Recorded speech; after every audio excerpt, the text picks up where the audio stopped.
আসসালামু আলাইকুম এভরিওয়ান, শুভ সকাল। আশা করছি সবাই ভালো আছেন। সো আজকে ঢাকার সকাল খুবই ঠান্ডা সকাল। আজকে দেখতেই পাচ্ছেন এই যে ওয়েদার, আজকে সূর্য উঠে নাই, এখন পর্যন্ত উঠে নাই, উঠবে হয়তো। তবে আজকে অন্যান্য দিনের তুলনায় অনেক ঠান্ডা বলতে পারেন। এই ঠান্ডাটা আমি এই সিজনে খুব উপভোগ করলাম, কারণ এই সকালবেলায় উঠে অফিসে যাওয়া ঠান্ডার সময় বুঝতেই পারছেন কত মজা। হ্যাঁ, অ্যাকচুয়ালি এবার মজা ভাইবেন না, আসলে মজা না, কিন্তু আমি মজা করে বলছি তাই। ধরেন যে কোনো একটা খাবার যদি খারাপ হয়, যদি আপনি মনে করেন যে খারাপ, তাহলে কিন্তু খাইতে পারবেন না।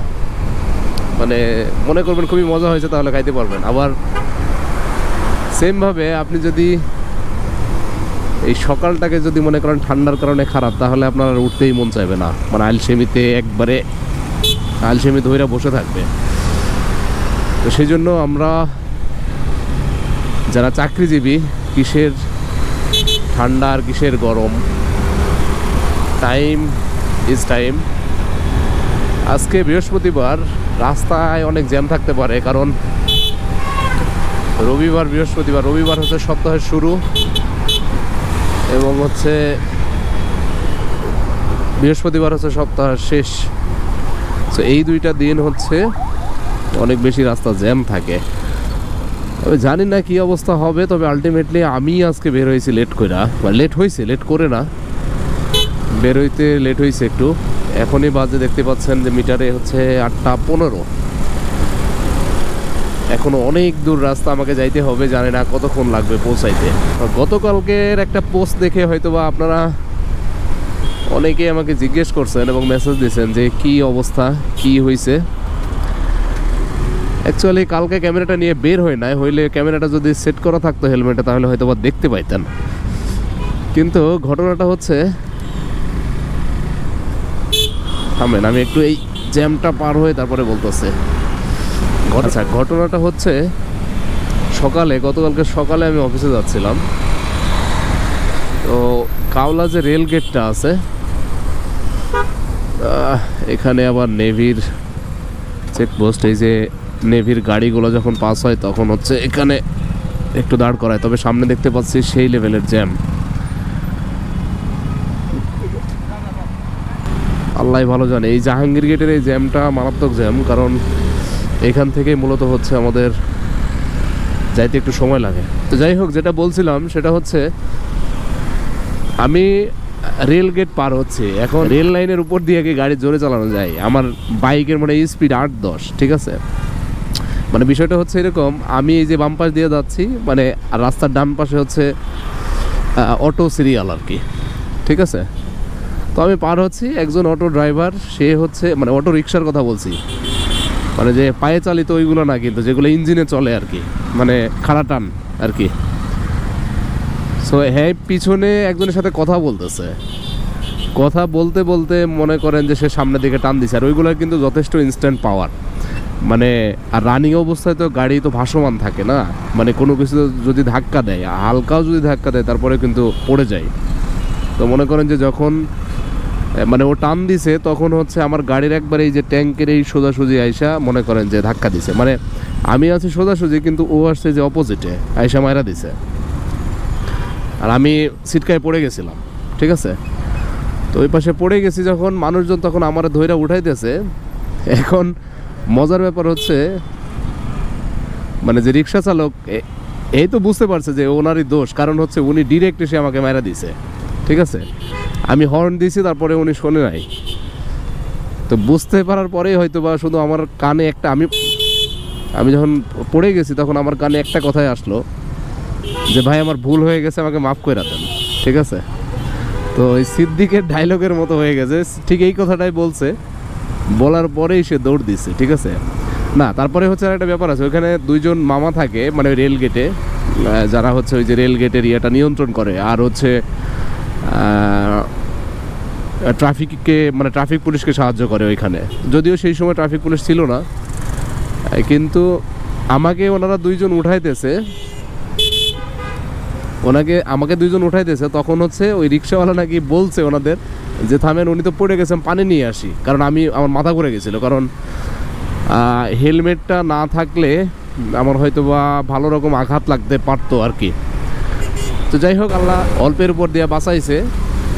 কিন্তু উনি নাকি বলছে যে আপনারা ওনাকে উঠান, আমি পানি নিয়ে আসতেছি ওই দোকান থেকে। তো উনি হয়তো বা বুঝতে পারছে যে এটাই সুযোগ আমার পালানোর, পানি নিয়ে আসার নাম করে উনি হচ্ছে দৌড় দিছে। তো ক্যামেরা থাকলে হয়তো বা হচ্ছে আমি আপনাদের দেখাইতে পারতাম, রেকর্ডটা অন থাকলে, কিন্তু ক্যামেরাটাই কালকে নিয়ে যায় নাই আমি। তো যাই হোক, এখন এখান থেকে আপনাদের ওই যে একটা, আমি এর আগের ভিডিওতে একটা কথা বলছি, মানে সাবধানতার ব্যাপারে আর কি। আসলে যখন আমরা রাস্তায় গাড়ি চালাই না, আমি মনে করি যে যখনই আমরা বাইরে বের হই, বিশেষ করে রাস্তায় চলাফেরা করি, সেটা যে কোনো গাড়ি হোক, সেটা বাইক হতে পারে বা বাস হতে পারে, বা আপনি যে কোনো গাড়িতেই যখন চলাফেরা করেন, আমি মনে করি যে একমাত্র আপনি সুস্থভাবে বাসায় ফেরার পিছনে আল্লাহর রহমত ছাড়া কখনোই সম্ভব না। কারণ কি, আপনি যতই সাবধান হন না কেন, লাভ কি বলেন? গতকালকে যে আমাকে মারছে, তখন কিন্তু রাস্তা পুরো ফাঁকা ছিল, মানে কোনো গাড়িই ছিল না বলতে গেলে চলে। ঠিক আছে, এখানে আমি কোনো গাড়ি ছিল না, আমি হচ্ছে এখানে সোজা যাইতেছি, আর মনে করেন যে সে ডান দিক থেকে আইসা মনে করেন যে আমাকে সিটকায় মারা দিছে, ফাঁকা রাস্তা, মানে সে ঘুরতেছে আর কি। তো আপনি সাবধান হয়ে কি করবেন, বা আমি সাবধান হয়ে কি করবো বলেন, তাই না? এখন এইটা তো আরেকটা বিষয় হচ্ছে যে অটো রিক্সার যে অত্যাচারটা, এটা তো মেইন রোডে অন্য লেভেলের। মানে এই যে কিছুদিন আপনাদের আমি দেখাবো, আজকেই দেখানোর চেষ্টা করব। আমি যখন ফেরার সময়, বিশেষ করে যে মিরপুর যে ইসিবির যে ফ্লাইওভারটা আছে, কুর্মিটোলা থেকে যেটা উঠছে, ওই ফ্লাইওভারের উপর দিয়ে অটো রিক্সা পর্যন্ত চলে। কিন্তু ওই ফ্লাইওভার ফাঁকা থাকলে গাড়ি সব টানের উপরে থাকে, মানে অনেক স্পিডে গাড়ি চলে। এখন চিন্তা করেন যে হুট করে যদি ওই রিক্সা অন্য কোনো দিক থেকে যদি চলে আসে, তাহলে সেই ক্ষেত্রে কিভাবে কি করবে বলেন? মানে সে কি কন্ট্রোল করতে পারবে? আর ওর যে টান, সেই অনুযায়ী তো ব্রেকিং নাই বা কন্ট্রোল নাই। তো সেক্ষেত্রে ওনার জন্য কিন্তু অন্য আরেকজনের এখানে ক্ষতিগ্রস্ত হইতে হয়। আর একটা দুর্ঘটনা, ওই যে কথায় আছে, একটা দুর্ঘটনা সারা জীবনের কান্না। তো এইটা যেন না হয়, ঠিক আছে? এবং এই ব্যস্ত শহরে আসলে সবাই ব্যস্ত থাকে, সবার তাড়া থাকে। এই যে দেখেন, সবাই ছুটতেছে কিন্তু অফিসের কাজের জন্য বা নিজ নিজ কাজের জন্য ছুটতেছে। এই তাড়াহুড়ার ভিতরে আমরা আসলে ভুলেই যাই যে আমাদের একটা লাইফ আছে, এবং হচ্ছে আমাদের একটা সাবধানের সাথে আমাদের এই জিনিসগুলো হ্যান্ডেল করা লাগবে। শুধুমাত্র আমি অন্যান্য অটোরিকশার কথা বলছি বা অন্য গাড়ির কথা বলছি, ব্যাপারটা এরকম না। আমাদের বাইকার ভাইদের ভিতরে এরকম অনেকেই আছে যারা মনে করেন যে তাড়া সহ্য হয় না একেবারেই, মানে হ্যান্ডেলের সাথে লাগাই দিয়া সে দিবে টান, মানে এরকম একটা অবস্থা, মানে এত তাড়া। অথচ সে কিন্তু তার সাথে সাথেই আমি যাচ্ছি, হয়তো তার পিছনে যাচ্ছি, কিন্তু তার সাথে সাথেই যাচ্ছি। এই জিনিসটা, সিম্পল জিনিসটা মাথায় ঢুকে না যে ভাই আরেকজনের, আপনার জন্য আরেকজনের ক্ষতি হবে কেন, তাই না? আপনি, আপনার তাড়া আছে, বা আপনি মনে করেন যে অ্যাক্সিডেন্ট করবেন বা আপনি ক্ষতিগ্রস্ত হবেন, আপনি হন না ভাই, আরেকজনকে নিয়ে যাওয়ার কি দরকার, তাই না? আরেকজন তো আর চায় না এটা।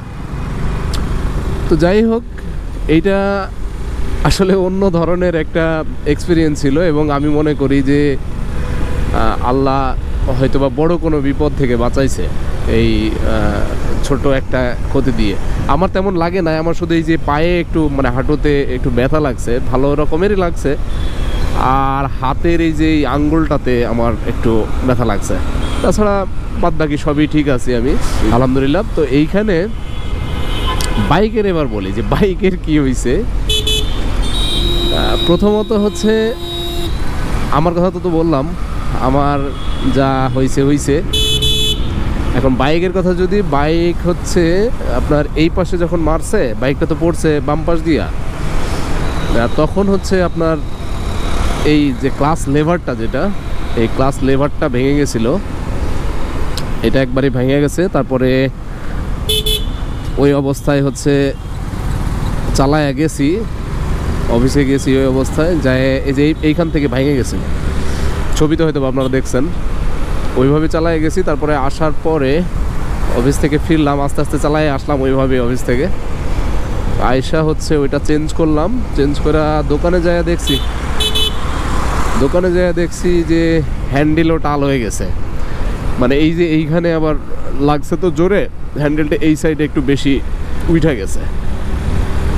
তো যাই হোক, ওই দোকানে যেয়ে দেখি হ্যান্ডেলটাও টাল, তো সেই জন্য আবার হ্যান্ডেলটা ওখান থেকে ঠিক করে নিলাম, এই আর কি।